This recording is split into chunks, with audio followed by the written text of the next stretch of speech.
But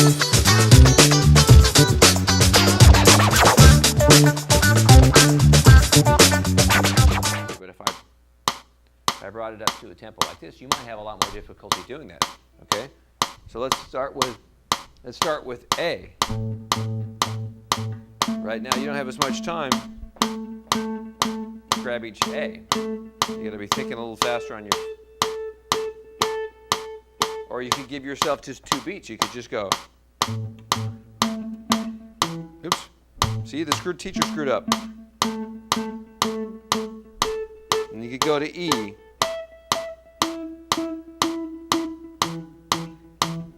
And then you could go to B.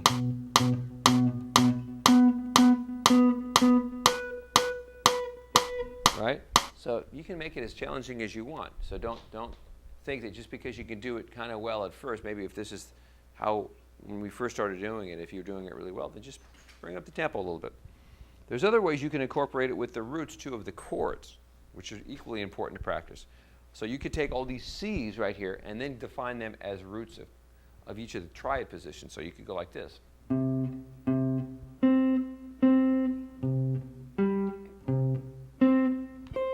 Next position of roots.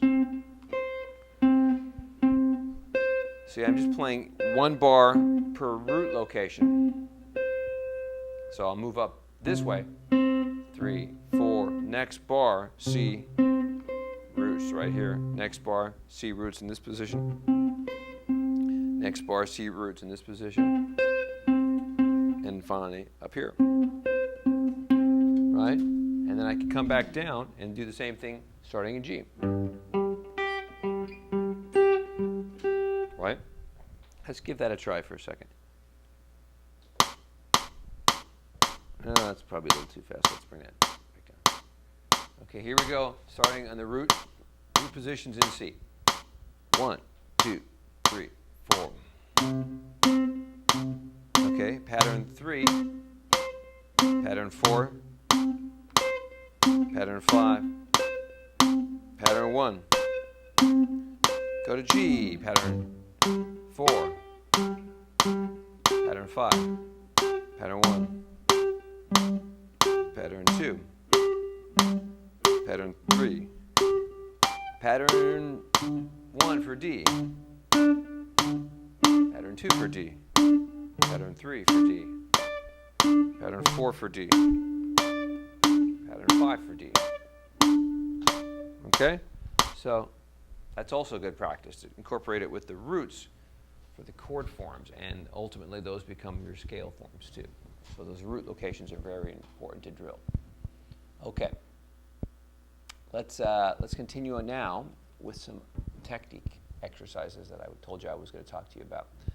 This will also be something you would download for the lesson. You can download that and follow along with me here. But what I thought would be a good thing to practice is maybe working on combinations of fingers for certain exercise challenges. Okay, and I thought today would be a good one to work on maybe one of the weaker fingers of most guitars, left hands, and that's 4th finger and combined 3rd and 4th finger combinations. Okay, so let's take a look at what we're going to do here. And this first exercise is going to sound like this. It's basically going to be kind of almost like a bluesy sound, like a blues lick in A minor. Okay, but it's really an exercise. It could be a lick, but it could be a good exercise too. And I'll show you what it's going to sound like. It's going to sound like this.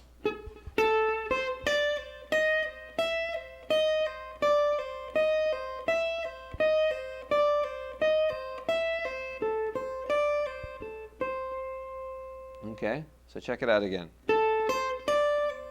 Notice I'm using all of my fingers individually and pulling off. Right? So that's a good combination to get the practice of, using this 2nd finger as your pivot and these other notes around it.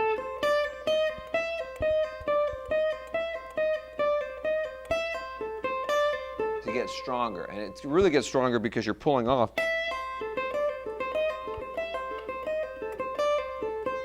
Okay, so once again, the exercise is like this. It sounds like this. 1,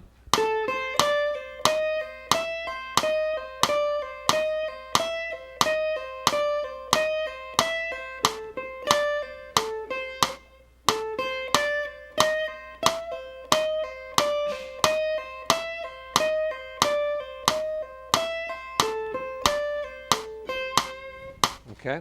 So you can also, if you wanted to really just work one finger, you could just take your fourth finger out of there and just use maybe your second and third. You could go.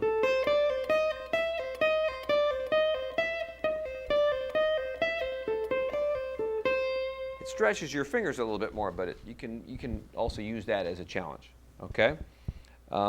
Here's a combination I like to use that involves more third and fourth. Okay? So let's move down to the next exercise. And it goes like this. I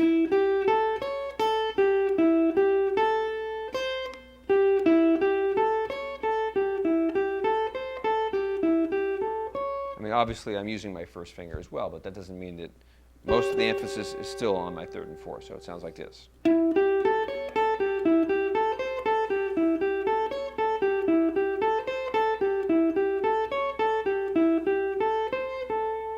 Okay, so literally the way it's written, I'll follow along now. 3, 4.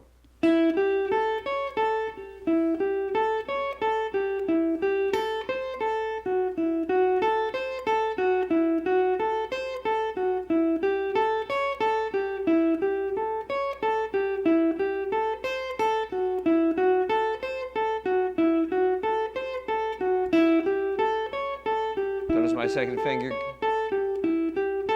moves a little bit and accommodates the F sharp. Okay, so that's really good for, I'm kind of implying A7 and D7 there, right?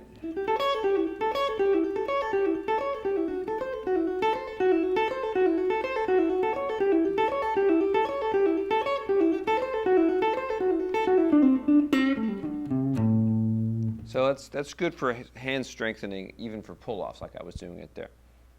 Okay? And then I've got one more challenging one. This is going to be for finger independence. Okay, so let's check this one out slowly.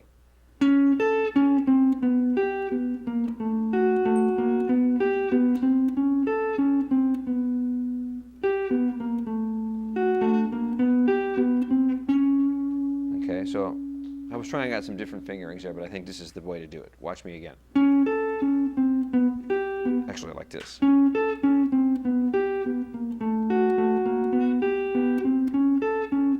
That's better.